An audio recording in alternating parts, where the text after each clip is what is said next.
Understanding the neurosis of those who started and participate in government gang stalking. This is part of my book, The Search for Being, Expansive Trends. It's under the section, The Perspective of Dr. Karen Horney. The expansive solution for dealing with anxiety, Dr. Horney says, is to move against people. In early childhood, this type of person suffered some type of extreme humiliation. He may have been an unwanted child, or belonged to an oppressed minority, or suffered extreme poverty. He may have been spoiled or shamed in some way, or maybe neglected. The humiliation of his early life aroused his hatred, but it couldn't be expressed to his parents, so it was repressed, generating anxiety, Dr. Horney writes. Today, this repressed hostility is expressed indirectly in striving for power, prestige, or possession. It is quite common that if one neurotic trend is present, they all are present in the same person to a degree, but one predominates. The main motivation of the expansive trend is mastery, Karen Horney says. These people see dependence as weakness. Those with expansive trends need to feel superior to deal with unconscious feelings of insignificance and helplessness. They see everyone as hostile, and life is a struggle of all against all, Dr. Horney continues. They need to be in command. Even though appearing tough, underneath their tough exterior is the same fear that drives those with self-effacing trends. Just like the self-effacing type, they need the admiration and recognition of others to make them feel good about themselves. Those with expansive trends are either narcissistic, perfectionistic, or arrogant, vindictive persons, Dr. Horney explains. If they were their parents' favorite, they might have developed a narcissistic personality. This type exudes self-confidence and sees himself as unique. He thinks he can do anything. He's charming and strives to impress people. He seems to love people and is very giving when he perceives he will receive admiration and devotion in return. Even though unreliable, regardless of how he disappoints people, he still expects others to love him unconditionally. The narcissistic personality, Dr. Horney contends, finds it difficult to sustain close relationships, breaking them off when others disagree with him or expect something of him. In work, too, he is often unsuccessful because he scatters his energies and often overrates what he can do. Too many failures, Dr. Horney explains, can make him self-destructive. The second expansive type is the perfectionist. His high standards make him feel superior to others, Dr. Horney tells us. Unlike the narcissistic type, he is well-mannered and concerned about living up to his duties and obligations. He insists that others live up to his standards, too.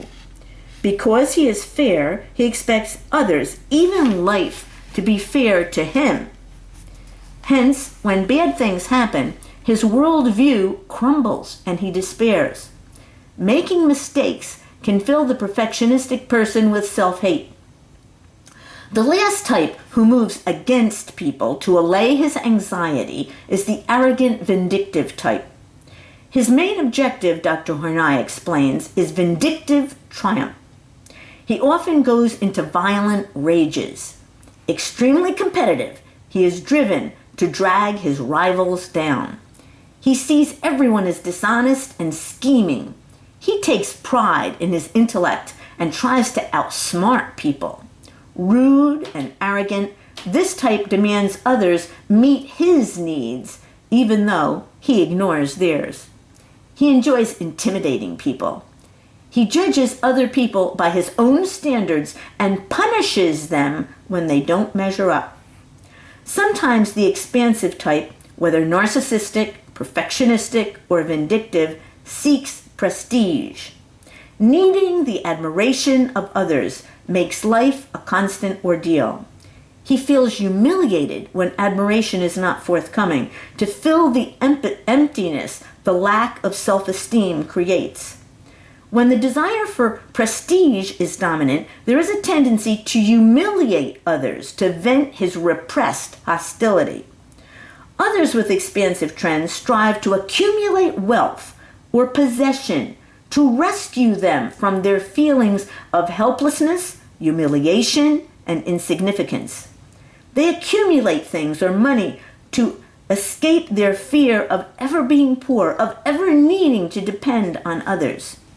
Still others with expansive trends seek power to overcome their sense of inferiority and hatred for the injustices done to them. Whether intellectual power, political power, or some other power in any area he's good at, through power he hopes to quell his painful feelings of helplessness and insignificance. Whether through power, prestige, or possession, all who choose the expansive solutions seek to master life, to conquer their fears and anxieties, Dr. Horney says. They vent their hostility by dominating others, humiliating them, or seeking to deprive them. In the process, they suppress their need for help, sympathy, or care. The idealized self. In the process of pursuing neurotic trends, you lose touch with your real self. You replace your real thoughts, real feelings, and impulses with an image of who you think you are, who you think you could be or should be. Through this idealized image, you feel superior, important, and unconflicted. This phony self that you become pretends to be good, to love, to be interested, to know, to be honest, to be fair. Without the self-confidence that can only come from being your real self, the neurotic person needs to feel superior to others, to feel powerful and important. So he uses his imagination to give him that feeling. He sees compliance as proof of his superior goodness, his aggressiveness as proof of his strength, his detachment as proof of his self-sufficiency. In his mind, his flaws become attributes. Whereas the healthy person strives for self-realization, the neurotic strives to express his idealized self. It affects how he acts, what his goals are. He is not spontaneous but driven. He doesn't recognize limits. In trying to feel the right feelings, think the right thoughts, do the perfect thing, he loses himself. Tyranny of the shoulds. Those with self-effacing trends more than any other type are prisoners of their shoulds. The aggressive type also tries to live up to his shoulds, while the resigned type, who relishes freedom, may throw his shoulds out the window and do whatever he wants.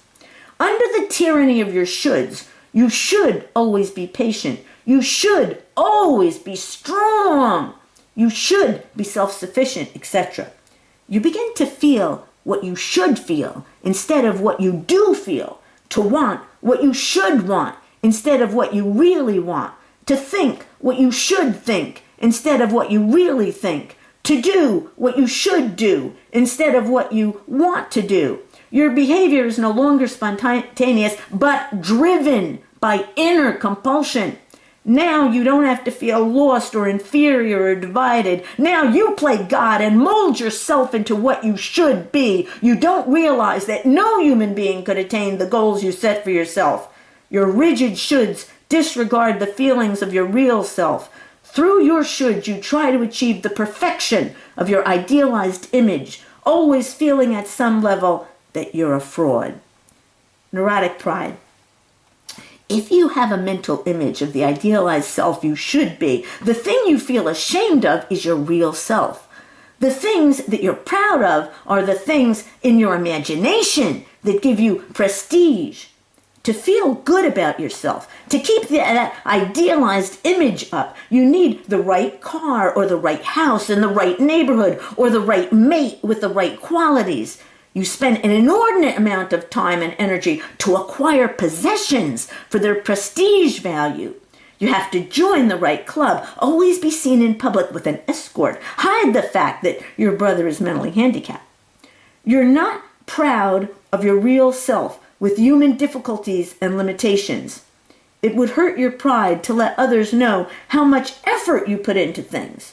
Your neurotic pride enters the picture when you measure up to your shoulds and your idealized image.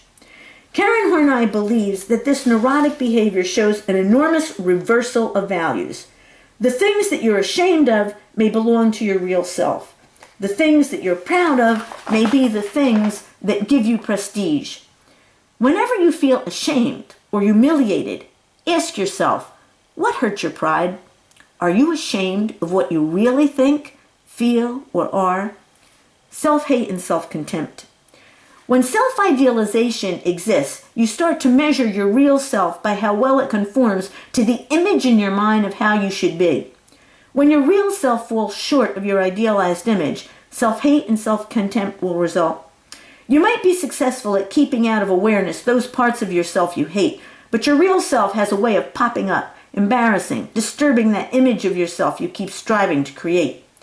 The feelings of inferiority are always there, because at one level you know you're not measuring up to your idealized standards. You may feel guilty or tormented.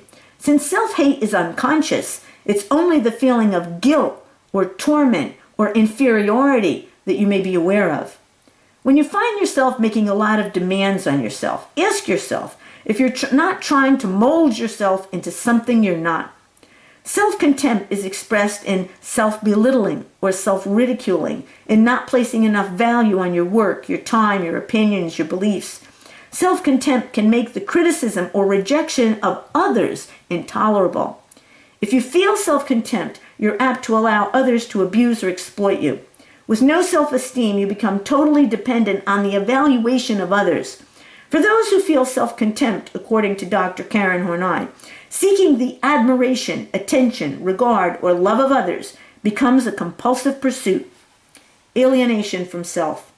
Self-alienation, according to Dr. Karen Horney, is like living in a fog, not sure of what you feel, unsure of what you believe.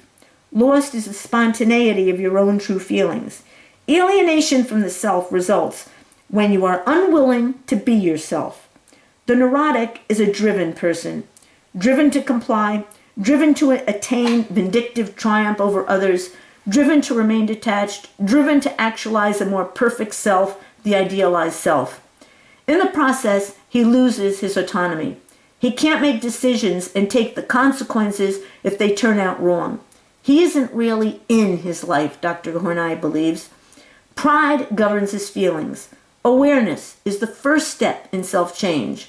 Trying to live up to an image in your mind of how you should be, having a list of shoulds that you must obey, making choices to bolster a shaky pride, feeling self-hate and self-contempt because you don't match the mental image in your mind of how you should be, all are barriers to the experience of being.